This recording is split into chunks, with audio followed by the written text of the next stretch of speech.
এই মুহূৰ্তত মই এখন বিশেষ বাহন দেখাবলৈ চেষ্টা কৰিছোঁ স্পষ্টৰ যিসকল দৰ্শক এখন বাহনতে দেশৰ প্ৰধানমন্ত্ৰীগৰাকীয়ে উঠি তেওঁ পৰিভ্ৰমণ কৰি চাব ঝুমুৰ আৰু এই মুহূৰ্তত মই দেখুৱাইছোঁ সন্মুখত এটা জাপি খুব ইয়াত সুন্দৰকৈ ইয়াত সজোৱা হৈছে সন্মুখত এটা জাপি আৰু চাহ বাগিচাৰ যি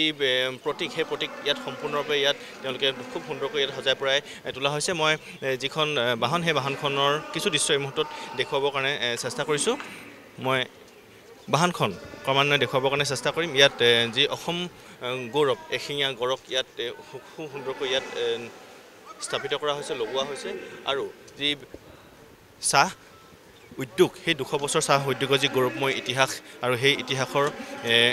যি ক্ষণ সেই ক্ষণৰ যি উদযাপন সেই উদযাপন এই ধৰণে কৰা হৈছে আৰু মই দেখুৱাইছোঁ এগৰাকী চাহ বাগিচাৰ শ্ৰমিকে পাত ছিঙি থকাৰ এখন ফটো সম্বলিত এখন খুব সুন্দৰকৈ ইয়াত ব্যৱস্থা কৰা হৈছে আৰু পাছফালেও তেনে এক অনুৰূপ ছবি ইয়াত দেখুওৱা হৈছে আৰু মই গোটেই বাহনখন দেখুৱাবৰ কাৰণে চেষ্টা কৰিম পুনৰ মই একাধিক্ৰমে বাহনখন দেখুৱাই গৈ থাকিম এইখনে হৈছে এখন বিশেষ বাহন যিখন বাহনত দেশৰ প্ৰধানমন্ত্ৰীগৰাকীয়ে উঠি কাইলৈ তেওঁ উপভোগ কৰিব তেওঁ চাব অসমৰ বিনন্দীয়া ঝুমুৰ ইতিমধ্যে সাজু হৈ উঠিছে ফাইনেল ৰিহাৰ্চেল ইতিমধ্যে হৈছে আৰু মই পুনৰ যিখন বাহন বিশেষ বাহনখন সেই বিশেষ বাহনখন এই মুহূৰ্তত দেখুৱাবৰ কাৰণে চেষ্টা কৰিছোঁ আৰু কাইলৈ